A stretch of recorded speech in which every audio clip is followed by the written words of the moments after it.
Good morning, everyone. Zashang my name is Ira Paulo Pozon. I'm the Chief of Staff and Chief Legal Counsel of a CMIO Center based in Manila, Philippines called CMIO Innotech. Today, I will talk to you about how do you solve the problem of AI? And my point here is it really a problem? Okay?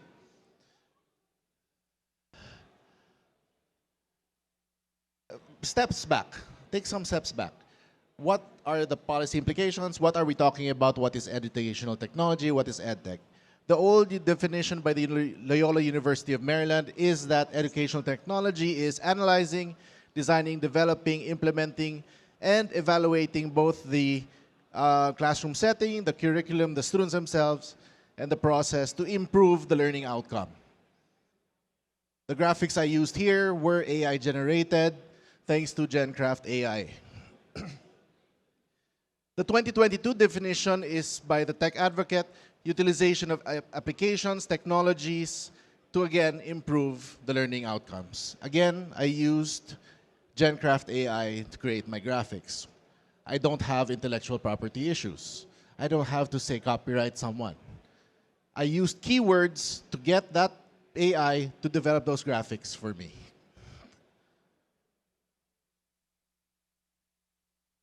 Now, how did we get here? What is the time for technology to reach mass adoption, or the definition of market adoption of mass adoption is 25% market access.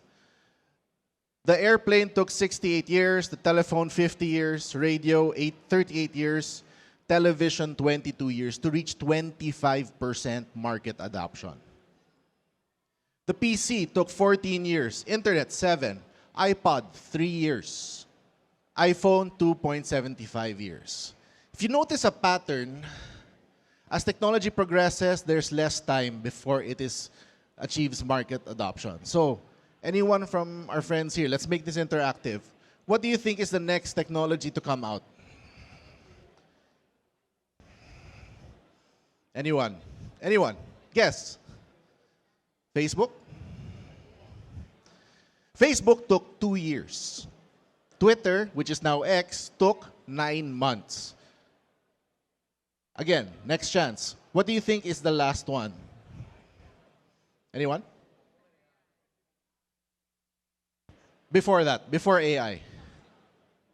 Before TikTok. Insta. Okay. Angry Birds took 35 days. And the AR, or the augmented reality of Pokemon Go, took 19 days to achieve 25% market access. Why do you think that is? Because technology is cheaper, it is everywhere, it is ubiquitous, it's with us right now. What does Pokemon Go and Angry Birds have that the airplane did not have? It's already here. Augmented reality needs your camera, your processors, your touchscreen display. And as we're proceeding on this point, I want to point out a few days ago, just to show that technology will continue to improve at a much faster, much more impressive rate. NVIDIA launched its new Blackwell chips, the B200 and the GB200 super chip. They estimated that the previous chip, 8,000 of those chips would be needed to operate something like GPT-4. The new B200 chip can run something like GPT-4 with only 2,000 chips. And the GB200 is actually 2 B200s put together processing at the same time. So you can imagine the sustainability, the efficiency, the effectiveness of those processing chips. Where we are today, of course, I've seen these slides before. Colon IQ has shown us the trends of how technology growth in education will proceed. From AR, VR, the spending and the technology growth is practically exponential from 1.8 billion to 12.6 billion. I point out here, it's almost 6 times the amount for AI alone in 5 years' time, from 0.8 to 6.1 billion. But because there's technology need, there's also now new needs for reskilling. And I notice, and I want you to note, the more numbers are in the ones that are closer to the workforce, closer to the employable age. Why? Because technology is taking over certain things. AI will take my job. We'll get to that point later. Will AI take my job? Actually, no. AI will automate tasks. Technology will automate tasks, not particular jobs. Now, the problem is, if your job is full of tasks that are automatable. I point out here, of course, with my country, the Philippines, personal services, sales, customer services, which are a big portion of our economy. Telemarketers are here. Underwriters, watch repairers. And actually also in this chart by the OECD, teaching. Oh no, teachers are going to lose their jobs. No. Technology will automate certain aspects of that job. The previous presentation by Dr. Krichachai showed that AI can help in assessments. As a tool, AI will automate certain things so that we now have time to do other things of higher value. From the World Economic Forum, they said 85 million jobs are at risk of displacement. But there are 97 million jobs that may emerge. There's a net profit there somewhere of 12 million jobs. I've been writing about this since 2016, 2018. Handsome man over there, brilliant man. Wrote in the Manila Times, wrote in the Journal of the Asia Global Institute, University of Hong Kong, where I was a fellow. I've been an advocate for reskilling ever since the pandemic hit the Philippines, because that was a perfect time to reskill. Now, reskilling has shown that half of the entire workforce will need some reskilling. Half. Even lawyers will need reskilling. And the time needed to start building those new skills online for the future jobs depends on the depth of it, but if you look at it, 4 to 5 months in the maximum is not so bad, because that is when you're dealing with actual tech skills already. Now, what skills are we talking about? From both the World Economic Forum and the ASEAN, they're talking about future skills of analytical thinking, critical thinking, complex problem solving, creativity, reasoning and ideation, systems thinking, while the other skills are how to handle conventional technology of the time. You have AI and big data, you have tech literacy, tech use, monitoring and control, design and programming.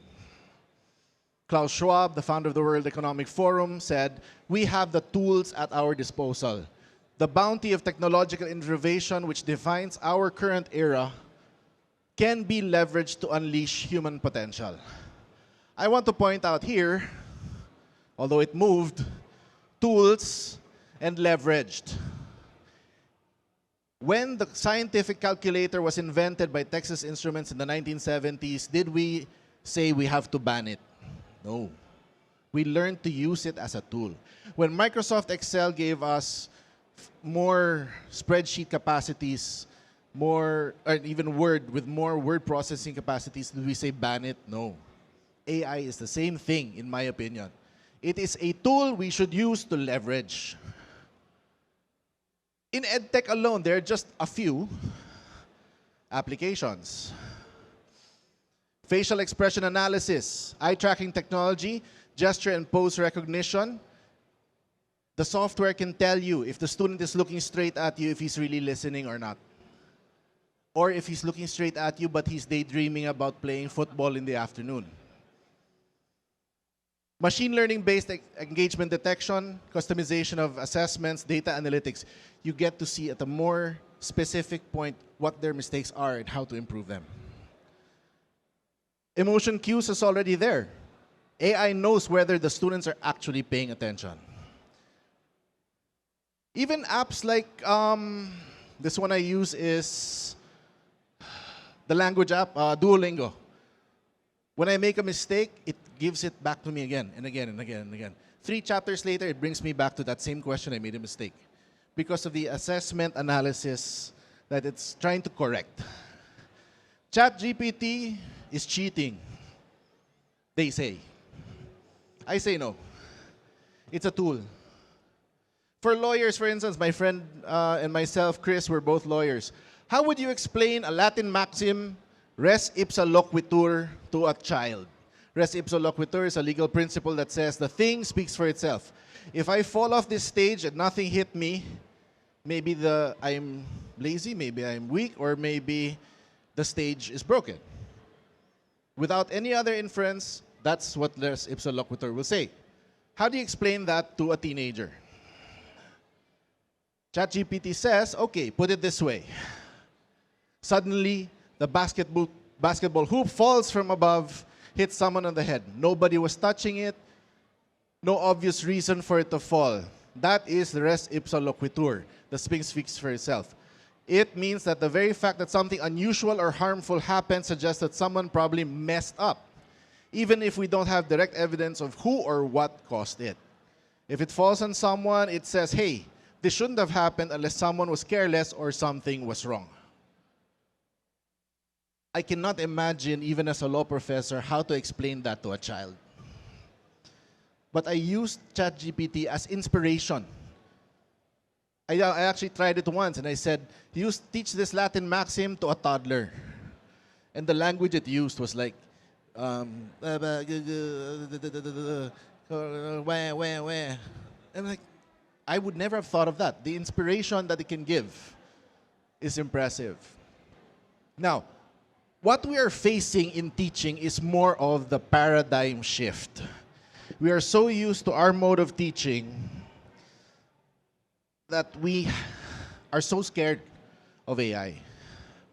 Mark Natanagara, in his TEDx talk, said, only humans can think out of the box. AI can only follow the rules they've been given.